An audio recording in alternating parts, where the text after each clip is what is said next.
কোন আমলগুলোর কারণে মানুষ আল্লাহর জাহান্নামে যাবে?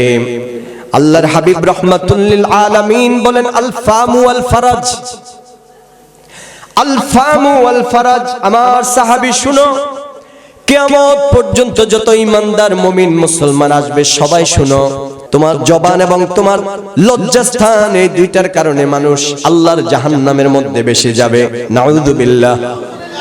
জবানের মাধ্যমে মানুষ জাহান্নামে যাবে, আবার এই জবানের মাধ্যমে মানুষ জান্নাতে যাবে। তা আবার কেমন? একজন কাফের, একজন মুশরিক সারা জীবন বড় অন্যায় কাজ করেছে, পাপের কাজ করেছে, যখনই আল্লাহর হাবিবের মহান দরবারে আসলো, আসার পরে যখন নবীজির মহান চরিত্র দেখলো, মহান চরিত্র থেকে এমন শিক্ষা পেল, সাথে সাথে বলে উঠলো, ইয়া রাসূলুল্লাহ, জীবনে আমি মানুষ কতল করেছি, ইয়া রাসূলুল্লাহ, জীবনে আমি মদ পান করেছি, ইয়া রাসূলুল্লাহ, আমি আমার জীবনে অনেক অন্যায় কাজ করেছি। ওগো আল্লাহর হাবিব, আপনার মহান চরিত্রটা দেখে আমার অন্তরটা ভরে গেছে, আমি আর কাফের মুশরিক থাকতে চাই না, আমাকে আপনি কালিমা পড়ে মুসলমান বানিয়ে দেন। বাবা বুঝে থাকলে বলেন, এই যে কালিমাটুকু মুখে উচ্চারণ করলো কোন অংশ দিয়ে? জিহ্বা দিয়ে। বলেন বাবা, কোন অংশ দিয়ে? জিহ্বা দিয়ে। এই জন্য জিহ্বা মানুষকে আল্লাহর জান্নাতে পৌঁছায় কিনা? জিহ্বার দ্বারা মানুষ আল্লাহর জান্নাতে পৌঁছে। একটু খেয়াল করেন। এরপরে একজন মানুষ, আমরা যারা আল্লাহর হাবিবকে দেখি নাই, সাহাবায়ে কেরামকে দেখি নাই, আমরা আমাদের অনেক পরে 1450 বছর পরে পৃথিবীতে আগমন করেছি, নবী পাই নাই, নবীজি সাহাবায়ে কেরামদেরকে পাই নাই, তাবিঈদেরকে পাই নাই, আল্লাহওয়ালা মানুষদেরকে আমরা পেয়েছি। পেয়েছি কিনা? আল্লাহওয়ালা মানুষদেরকে পেয়েছি। আল্লাহওয়ালা মানুষদের মজলিসে যখন বসি, আলেম ওলামাদের মজলিসে যখন বসি, তখন আলেম ওলামারা তওবার কথা বলে।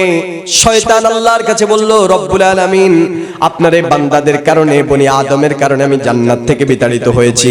শয়তান বলল, রব্বুল আলামিন, বনি আদমের কারণে জান্নাত থেকে বিতাড়িত হয়েছি।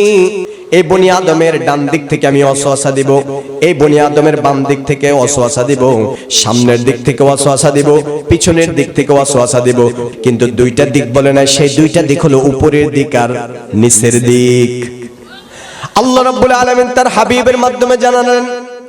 শয়তান আল্লাহর কসম খেয়ে বলল, রব্বুল আলামিন, আপনার ইজ্জতের কসম, আপনার সম্মানের কসম, আপনার আরশের কসম, আপনার বান্দাদের বনি আদমের সন্তানদের মধ্যে যতক্ষণ পর্যন্ত রূহ থাকবে ততক্ষণ পর্যন্ত তাদেরকে আমি ওয়াসওয়াসা দিতেই থাকবো। তখন আল্লাহ রাব্বুল আলামিন বলেন, ওয়া ইজ্জাতি ওয়া মাকামি, আমার ইজ্জতের কসম, আল্লাহ বলেন আমার ইজ্জতের কসম, আমার সম্মানের কসম, বান্দাকে তুমি চতুর্দিক থেকে ওয়াসওয়াসা দিবে।